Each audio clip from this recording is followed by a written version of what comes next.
Welcome to Geekz, 31 Days of Horror for Halloween. We do a weekly podcast called Geekz. We talk about all things geeky, but for the month of October, we release a horror review every single day. And to tell you, we did a Nightmare on Elm Street Part 2, that's why I want that poster. We did that review released a couple days ago. And it's a guilty pleasure of mine. It is a terrible movie that I love. It's more than terrible. Terrible is being generous. I said it's terrible. I can't say it's awful because I still love it. You can like all love it. It's okay. Love it. That's okay. You can love it. That doesn't mean it's not terrible. It's true. But it's okay. So tonight we still love you though. We like you and how you're playing. I appreciate that. All the terrible movies I love to watch. So tonight we're actually going to be talking about a movie that's in theaters currently. And I want to see if everybody's seen it. Has everybody seen the movie It yet? No. Okay, if you haven't seen it, are you planning on seeing it anytime soon? Yeah, probably. Like tonight. Then plug your ears a little bit. We're not going to spoil it too bad, but I mean, let's put it this way. The TV movie, the 4-hour special, was released in 1990. I'm not spoiling very much. And my son's even seen it. So we're going to talk about It. It just came out 40 years ago. It's okay. So we won't go into much spoilers, I promise, because I don't want to ruin the ending for people. But I just want to give my overall feelings of it first. I'll pass it to Chris here. Actually, let's just introduce ourselves first. Absolutely, Mike. For the few of you who haven't seen me 20 times today, sorry about that. My name is Chris Mao. I'm co-owner here at Blue Box Cafe, co-host of many shows on Southgate Media Group Network, including Disturbed, This Week in Geek that I do with Lil and Rob. Also have special guest hosted or guested on League of Geeks a few times, especially did the horror last year. So I'm glad to be with you today. Nice to chat. I appreciate it. It melts my heart, but yeah, I appreciate it. So, well, we haven't done a podcast in 5 months. It's been a while. 4 or 5 months. Rob's lazy, but that's good for something. Don't insult lazy like that. But no, so my name is A Little Kitty, if you haven't seen me already today. So my feelings on It, I'm gonna say if you love Stranger Things, and if you haven't seen Stranger Things, then you are crazy. Go see Stranger Things. But if you love Stranger Things, you're going to love the new It. The new it's that 80s nostalgic. They changed the original story from being in the 50s into the 80s. You get a lot of the similar qualities of the group of the losers. A great cast of kids. The actor playing Pennywise, one of my drawing blank on his name, is one of the Flying Skarsgårds. Is it William Skarsgård? Bill Skarsgård. Bill Skarsgård, yes. If you don't know who Bill Skarsgård is, it's because he's got 15 brothers and his dad is, they're all actors, so you'll see the face and you'll know the face. But he plays Pennywise so psychotically amazing. It is ridiculous. Like the scenes he's in, you want more, and they give you enough of him in this movie that it's a great payoff. It doesn't like in some movies where it teases it and then you don't get enough of the villain and you want more of the villain, or you get too much of the villain and it doesn't become scary. It's almost the perfect blend of horror and suspense, and especially with a movie with a low body count. Yes. So I recommend you see It. It is one of the best horror movies I've seen in the last 4 or 5 years at least, and it's one that has given me, has put a smile on my face. And I love horror. I love the horror genre, and even my wife couldn't believe. I came home the next day, I'm just smiling, thinking about how great this movie is. A movie hasn't done that for me in a while, so go check out It. It was fantastic. I would concur. And this is weird because I don't think of it as a horror movie, although it is a horror movie. It's much more the suspense of it, and I guess it crosses the line there between what it does. But I agree with you, the way they portray Pennywise and the clown is unbelievable in this movie. It's a payoff every time you see him. You see him in so many different ways. It's not just like, hey, boo, I'm a clown, I'm going to scare you. You see him interacting and doing things, and I think it's amazing. And you talk about the Stranger Things, it's got that vibe. Well, plus with Finn Wolford being in it, and his role is, he does such a great job. Fantastic. Yeah, it is not a children's movie, it is a hard R, just because it is English. Yes.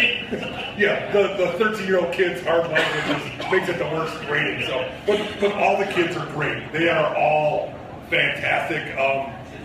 Sophie Willis, who plays Beverly, she's fantastic. She will be a breakout star. Yeah. If you don't see her in anything else, I guarantee in the next few years, she will be all over the place. You see her on the screen and you immediately go to her. But there's a few of those people in here. It's just a great movie, and it doesn't follow.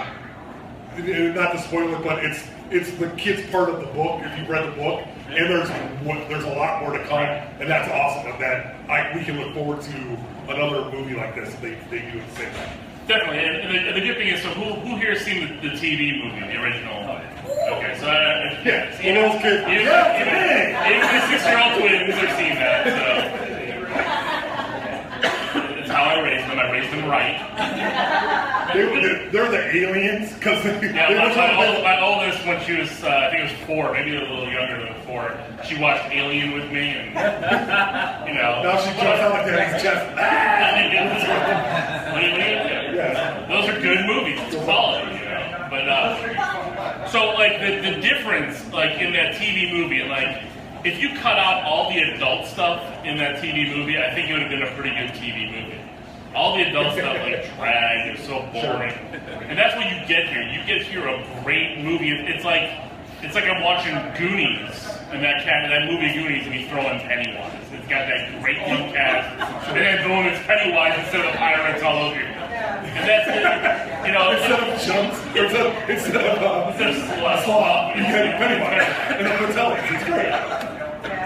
And they use CG here, and the CG here was at a minimal. I mean, they had to use it for certain scenes, but a lot of it being practical effects makes it feel more realistic, like when you're seeing a lot of the things that it's doing. But of course, again, there's CG there. But I mean, for a budget of $35 million, it's breaking $300 million domestically this weekend. It's a home run. It's going to beat so many movies. It beat the opening weekends of Wonder Woman and Spider-Man and all these movies. That it's something that you have to see. Everything it's getting right now is deserving. And if I call out one scene, the scene that everybody knows is the scene that you see in the trailers with Georgie, in the sewer. You always see that. You see it in the original. All the memes out there are hilarious, But that scene was done so much better here, and it felt so intense and then they actually showed what happened to Georgie. Like in the TV movie, it cut. You don't see, and just seeing how the kid was acting during that scene. Fantastic. And the whole group of kids. And the trailer didn't give away everything, even though you knew what was going to happen. The scene in the movie was twice as long as the trailer, and it was amazing. And it's literally the first scene. And it says, so it's not like, hey, you're waiting for this to come up like a lot of movies. It was right out there. It was scarier and more intense than even the trailer was. And then it just got better from there, I think.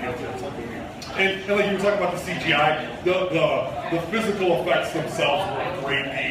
The physical acting of the kids and Pennywise and all that stuff. The CGI stuff just added to it. It wasn't like they replaced anything. It just added to the action, which is the way it should be. Not like, oh, we're gonna make up this entire scene. From what I saw, I mean, obviously there's some parts that are physically not possible, but those look great. But the parts with the actors are spot on. It wasn't too much, it wasn't too little. And even with the little things they did, like they did little things to the character Pennywise, that every time you saw him on screen, you get this little disturbed, like he did something to the film. Like he's always shaking in a little odd way. His movements are a little more jerky, and it throws you off. It gives you that eerie feeling. And then there's that crazy scene, I think it's in the trailer, where he's waving back. You see the memes where the kid's waving to him, and he's waving back with his severed arm, smiling. And it's just crazy. So it's like things that just don't happen like in other movies, especially because it's with children. You don't see that happen often, but it works. And I like what they did with him because there was a lot of focus on his eyes.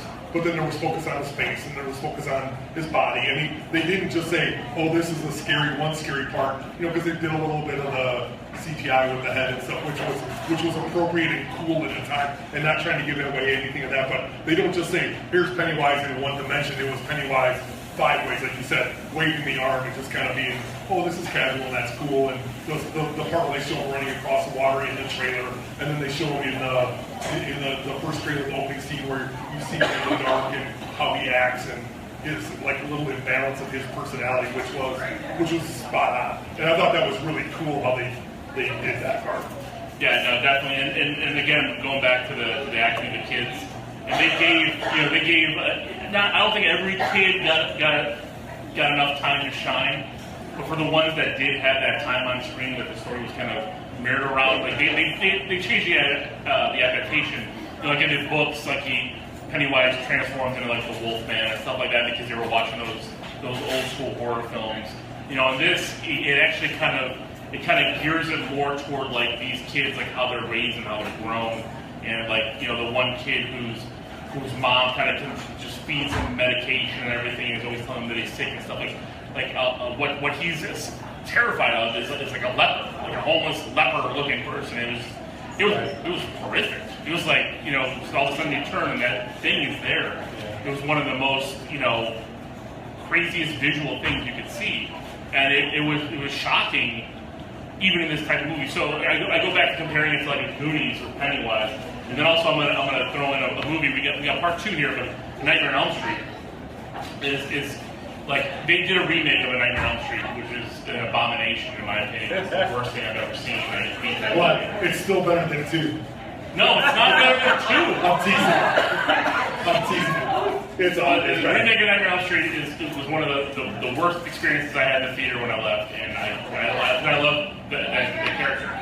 But looking at what they did here with Pennywise, how they invoked, like, it felt like a dream every time that he was out with these kids. It's like they made the perfect Nightmare on Elm Street movie here with these kids, even though they weren't teenagers. It was almost perfect. It was like, and they pay homage to a lot of the old school horror. And they pay homage to Nightmare. They do Nightmare with the marquee, because like it was in 88, 89 when the movie was based in, so they had like an old theater marquee that had Nightmare on Elm Street Part 5 on it and everything. But they do a lot. They pull a lot of the tricks, which is like a very Stranger Things kind of thing, where they pull in a lot of the genre, and they made a good point of bringing that up, which I thought was really good. Yeah. So. Hey, hello. Yeah. Oh, they filmed the remake in my old neighborhood in Barrington. Really? They filmed it at my old high school, Elk Grove High School. Yeah. That's right. Yeah. Yeah. So believe me, I was very upset. Yeah. That's what happened. That's what came out because we saw the movie and I was like, oh, this is so bad. let's talk about A Nightmare on Elm Street the remake. How they ruined my childhood. Well, and one of the problems, especially with Stephen King, is there have been some really, really good Stephen King adaptations to film, and then just some god-awful, like Salem's Lot comes to mind. It was okay, but it wasn't great. But like you get to the Shining, which is fantastic. Yeah, but the problem with that is Stephen King hated The Shining. So. Right. But it'd be like giving it to Picasso and saying, I kind of don't like that. I mean, you're gonna have Stanley Kubrick do the film. You're gonna. I get it, but it's like, it's to each his own, depending on what you like. I mean, sometimes the books tell it.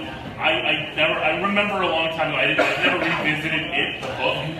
I just didn't like it. I remember reading it, and there were scenes in there that I thought were graphic and gross. Right. And then because this movie came out, a lot of those people, like, it came out like, oh, thank God they didn't put this scene in there. I'm like, of course, thank God they didn't put that. And I think at times, like, King himself, like, needs to let go because I think The Shining, Kubrick doing it, was fantastic. Right. But he hated it because it wasn't his book. Right. Well, and we've talked about this in other podcasts. Sometimes it's really, really hard to take a book and make it a motion picture because there's a lot of thought and a lot of what the characters are thinking, and that's hard to emote that on the screen by picture because you can't get in somebody's mind sometimes. And I think that's hard, and I think The Shining is kind of like that. I think it is kind of like that. Like you talk about the Wolfman thing where they didn't use that part. I mean, what they did to play on those kids' fears was spot on, I think. And it wasn't like the book where they used kind of the common theme of, oh, we're going to watch the werewolf, the creature from the Black Lagoon, all that stuff as what scares the kids. This was real scary for those kids personally. Like the one boy that walked through the church, and that kid's from here, right?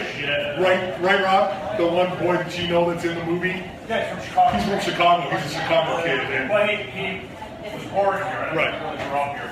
We knew his parents real well. We sold them all their baby stuff. So you started it, so. Wyatt. Yeah, I mean, he's... Same kid that played Star Wars. Yeah, he's a great kid. He was Rumpelstiltskin he played him in Once Upon a Time as a little kid. Well, there you go. Enough said. Rob's always 1 degree away from something. That's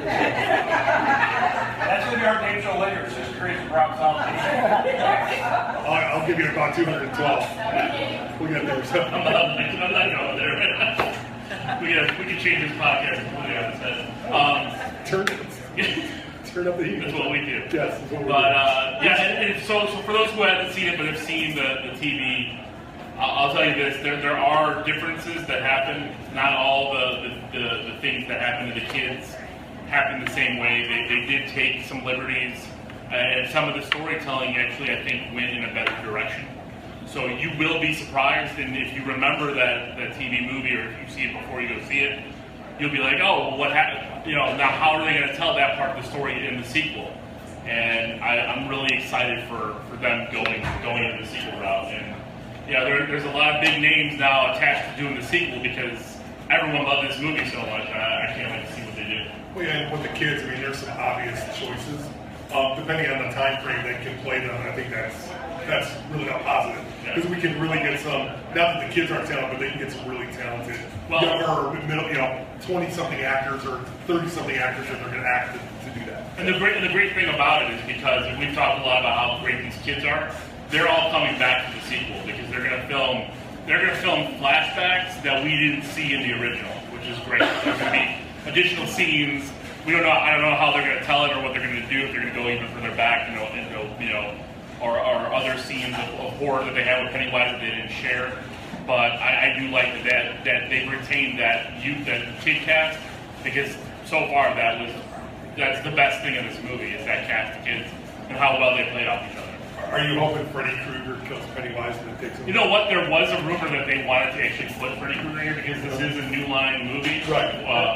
And they were talking about, there's one scene where Pennywise kind of has like fingernails. Right. And there was a talk that the director, that the producers thought of putting Freddy Krueger in that scene as him turning into that because it would have fit. Right. With who they, at that point, like he's like the Wolfman of the 80s. Right. Absolutely. But I'm glad they didn't do that. I'm glad they didn't just because, I didn't want Jackie Earle Haley, Freddy Krueger in that movie. I want, if Robert Englund came back to do it, I'd be all for it.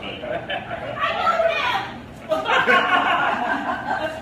we know, Molly, and I'm still jealous of you that I go to that con and all I get is text from Rob that, I'm standing here next to Robert Englund. So quick aside, we go to the Des Moines Wizard World Comic Con, and Robert Englund, nobody's ever like, we're going to go talk to him. This is great. So Rob and I are all like, it's Robert Englund, it's Freddy Krueger, all this stuff. He leans on the table, looks at Molly, hello, little girl, can we talk? And then so Molly goes into her, not her spiel, but her thing, I'm a podcaster, I do this, I write books, I do all this stuff. And he spent the entire 15 minutes talking to her about a kid's book he wrote, which is really kind of scary to me, but which is great. And I want that book because I read it to my kids. I don't care. He's obviously a very talented guy. Freddie Krueger wrote this. And Rob and I are just like, but that's Freddy Krueger. We want to talk to him. I was so impressed. And it's great. I mean, Molly does that. Well, then I'm glad I didn't go. Alex Kingston ran across the hallway to meet at that convention. Oh, I remember you, which is awesome. So is that how Rob beats celebrities? He brings Molly. So I gotta start dragging these three along with me. Like, here. You gotta buy more toys, brother. Gotta use what you got. So all right. Well, we're done. Thank you all for listening. Hope you go check out it if you haven't.